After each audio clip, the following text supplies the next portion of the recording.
बस हुण तुसीं लगे करा करो, एक बोतल रखो, एक चिप्सां दा पैकेट, एंजॉय करो चीखा। इंजीनियर मोहम्मद अली मिर्जा साहब से इख्तिलाफ होता है। मसला क्या है? मसला मामू। तो अब आपकी जुबान जो है वो मैं आपके सामने रखता हूँ। ये आपने फरमाया इंजीनियर मोहम्मद अली मिर्जा साहब के हवाले से, तेरे वजूद पर थू, तेरे किरदार पर थू, तेरे नजरिए पर थू। जुमलों के ऊपर जरा गौर करें, लोग हमें अखलाक सिखाते हैं ना। तेरे नजरिए पर थू, तेरे नस्बुलैन पर थू। अभी नस्बुलैन थूक रहा हूं मैं सुन लीजिए, फिर सुन लीजिए, फिर इकट्ठे होकर ठीक है बता दे। पहले तो मैं स्टार्ट हो यार, मेरी भी बारी है। तेरे नस्बुलैन पर थू, तेरी सीरत पर थू। तू बदबख्त है, तू घमंडी है, तू जलील है, तू झूठा है, तू मक्कार है, तू दज्जाल है। मुझे तो खतरा है कल को दज्जाल निकला है, ये दज्जाल को भी कहेंगे कि सर तुहाडे नाल बात इस करांगे, फिल वक्त इंजीनियर साहब नाल कुछ कर लईए। तू रुसवाए जमाना है, तू राफजी है। नासबियों और राफजियों का बाप इनका मामू। तू कादियानी नवाज है, तू बाजारी छोकरा है, तू 2 टके का इंसान है। मैं तो एक सूफी सा दरवेश सा बंदा था, ठीक है जी। मस्जिद में जाता था अजानों से पहले और इशराक पढ़ के वापस आया करता था। मुझे तो कोई लेना देना नहीं था इस तरह के मामलात के साथ। बस अल्लाह ताला ने मुसल्लत कर दिया तुम्हारे ऊपर, सीधी सी बात है। बहुत नाजुक सूरत हाल है। तू बेहुदा है, तू खबीस इंसान है, तू कुछ इजाफे भी आप गा रहे हैं बारह। नहीं नहीं, वाह वाह वाह वाह, ओ तेरा चगा ते लेना सी। कुछ इजाफे गा रहे हैं। मैं कह रहा हूँ एक इजाफा हो, चले एक इजाफा मैंने पहले गुफ्तगू मेरी है, मैंने कुछ इजाफे लग रहे हैं। लख लानत तेरे जम्मन पे। एक इजाफा हो। ठीक है, इलामा इब्तिसाम, क्योंकि ये बात वैसे भी काम है उसकी शान है मेरी नजरों में। नहीं हाय हाय हाय हाय हाय, कित्थे तुहानू सुटिया? तुहाडी चीखां निकलनियां चाहिए ने, ये जस्टिफाई ने। नहीं नहीं, मैं मेरी नजरों से शान बात काम है। लफ्ज है, मैं काम किए ज्यादा नहीं किए। मैं कुछ और बात करना चाह रहा हूं कि ये अल्फाज ऐसे उसकी सीरत का हता नहीं कर सकता मेरी नजरों में। अब साले मिठाई की दुकान पे लेके जाऊंगा 200 में बिक जाए। सामने आ बेगैरत, सामने आ चूहे। तू बाल आनी है मेरे नाल भाई, इल्मी बात कर रहे हैं, इल्मी जवाब दे। बात तो सही है। 24 घंटे भौंकने वाले बेगैरत चूहे सामने आ। इंजीनियर सामने के तुहाडे घर वड़ के बह गए इंजीनियर। बेगैरत सामने आ, तेरी शिकस्त इब्लीस की शिकस्त है। बकवासी बेगैरत सामने आ।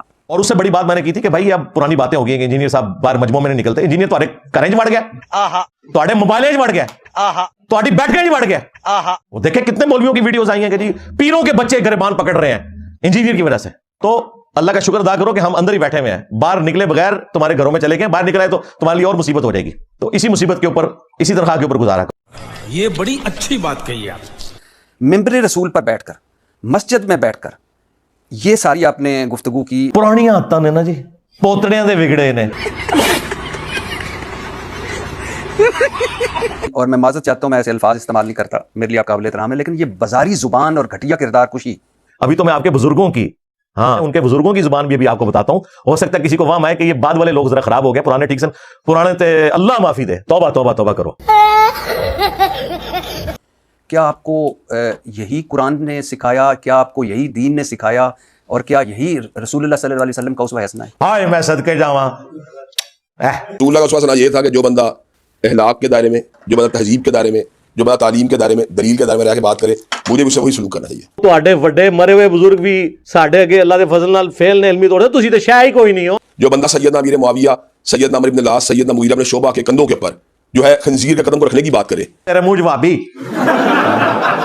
जो बंदा जो है अकाबर सहाबा किराम रिज़वानुल्लाह अलैहिम अजमईन के बारे में तबर्राई लहजा इख्तियार करे, जो करे। सहाबा किराम की तू यार 3 बंदियां नु सहाबा किराम बनाता जे, सिला तो 3 बंदों का है, हजरत मुआविया का, अमर बिन आस का, मुगीरा इब्न शोबा का रज़ियल्लाहु अन्हुम अजमईन। हम तो इतराम से नाम लेंगे, लेकिन हमारी कोई जाती दुश्मनी नहीं है, बल्कि हजरत अली की मुखालफत की वजह से। बंदा सैयदना आयशा रज़ी अल्लाह तआला अन्हा को जो है जालिम करार दे कि मैंने कौन सी सईदा आयशा सलामुल्लाह अलैहा की तौहीन की है? जाओ नेट के ऊपर जाके देखो, सईदा आयशा की शान में लेक्चर सारे मेरे हैं, मेरे ऊपर इल्जाम लगाते हो। लेकिन मैं सिर्फ आपको अभी बता रहा हूं कि एक वो मुल्क जो पहले फिरका वारियत में, पहली बात तो ये आप सुने, पहली बात हम दलील में कोई फिरका नहीं है। क्या बोला तूने? पहली बात हम दलील में कोई फिरका नहीं। आहिस्ता आहिस्ता करके सब लोगों को ये बात समझ आ रही है, वो शौक तो बढ़ गया। और दूसरी मुझे बात हासिल हुई कि जो बंदा तजावुज करते करते किताबुल्लाह को ना छोड़े और बगैर तर्जुमे पढ़ने को उसको फराइज जुबान में गालियों से तबीर करे। बेशर्मो, तुम लोगों को अपनी कब्र आखिरत की भी फिक्र नहीं है।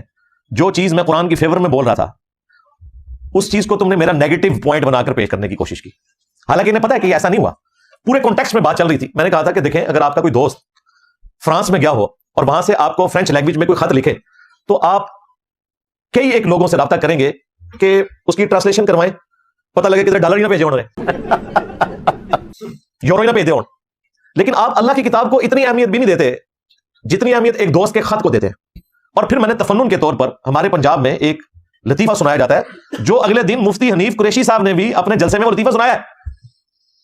وہ لطیفہ یہ ہے کہ یہاں سے کچھ لوگ سعودی عرب کے کام کے سلسلے میں وہاں ان کا عربیوں سے جھگڑا ہوا, انہوں نے ان کو گالیاں نکالی, انہوں نے عربی میں گالیاں نکالی. جب یہ لوگ واپس آئے تو انہوں نے اپنا واقعہ سناتے ہوئے کہا کہ عربی تو اتنے اچھے ہیں کہ ہم انہیں گالیاں نکالتے تھے اور وہ آگے سے قرآن ہی پڑھتے تھے. یعنی عربی میں گالیاں جو ہیں وہ ہمارے اجمیوں کو تو قرآن ہی لگے گا نا, ان کو تو پتہ ہی نہیں ہے, ترجمہ جو نہیں آتا. اور یہ لطیفہ اگلے دن مفتی حنیف قریشی صاحب نے اپنی ویڈیو میں سنایا. اس کانٹیکسٹ میں نے بات کی تھی کہ ہمارا بھی سٹیٹس یہی ہے کہ ہمارے سامنے قرآن پڑھا جا رہا ہے یا فرینچ میں کوئی گالیاں نکالے, ہمیں تو پتہ ہی نہیں اس زبان کا مطلب, نہ اس کی کوئی سمجھ ہے. جو چیز قرآن کی فیور میں بول رہا تھا اسے انہوں نے میرا نیگیٹو پوائنٹ بنا کے پیش کیا, صرف اس لیے کہ یہ بات کرے اور میں پھر ان کی مرضی ٹھوکوں. بالکل.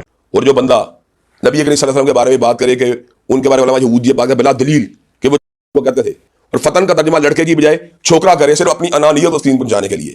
ظالموں, اللہ کو جان دینی ہے, تم لوگ تو واقعی یہودی ایجنٹ نکلے ہو. میرے جملے کو آؤٹ آف کانٹیکسٹ کاٹا. یہ بات میں نے یہودیوں کے ریفرنس سے کی تھی اور تم نے کہا کہ یہ کہتا ہے. اگر آپ کسی کافر کی نقل اتار رہے ہیں اور اس کے ریفرنس سے کوئی بات کر رہے ہیں تو وہ کفر شمار نہیں ہوتا. مثلا اگر میں کہوں کہ قرآن میں آیا ہے کہ کافر کہتے تھے کہ نبی صلی اللہ علیہ وآلہ وسلم دیوانے ہیں, نعوذ باللہ, وہ کہتے تھے یہ مجنون ہے, یہ مسحور ہے, اس پہ جادو ہوا ہوا ہے, یہ اگلے لوگوں کی کہانیاں پڑھتا ہے, اس نے ایک اجمی غلام رکھا ہوا ہے جو صبح شام اسے قرآن سکھاتا ہے. توبہ توبہ توبہ. سب سے بڑھ کر ہماری ماں سید عائشہ سلام اللہ علیہا کے اوپر بدکاری کی تہمت لگا دی. اس سے بڑی کوئی تکلیف دی جا سکتی تھی رسول اللہ کو صلی اللہ علیہ وسلم. لیکن یہ اعتراضات ریپیٹ کرتے ہوئے ہم کبھی بھی اپنے ریفرنس سے کوئی بات نہیں کر رہے ہوتے. ان تمام اعتراضات کو جمع کر کے میں نے اردو کا محاورہ استعمال کیا تھا, اور محاورہ اسی زبان کا استعمال ہوتا ہے کہ یہودی کہتے تھے کہ یہ کل کا چھوکرا آ کے ہمیں سمجھائے گا.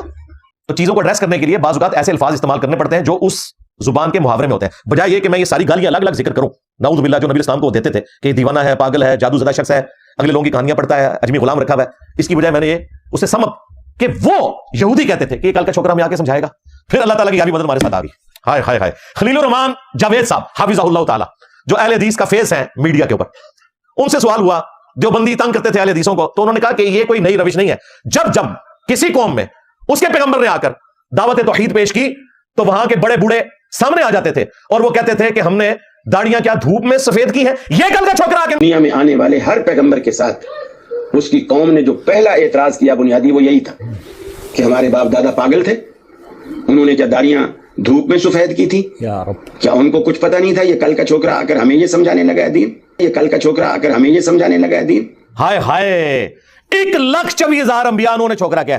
میں کہہ رہا ہوں کہ قاری خلیل الرحمان جاوید آپ کے اہل حدیث کے بڑے ہیں. اچھا آپ پوری بات بتا دیں آپ پوری بات. میں کہا ہم نے حوالہ نہیں دیکھا. یعنی کبوتر نے بلی تو نہیں غائب کر سکتا تھا, آنکھیں بند کر لی. میں آپ کو کلپ بھجواؤں گا, آپ دیکھ. نہیں, کلپ کی بات نہیں میں کہہ رہا, میں کہہ رہا بات بلا سنت ہے. واہ واہ.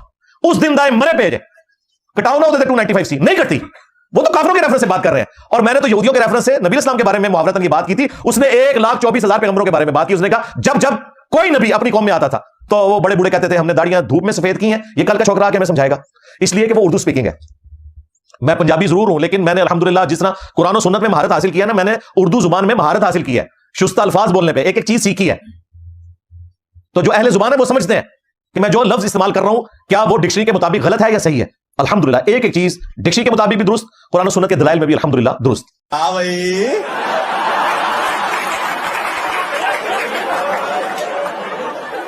کیسی لگی آگے سواد.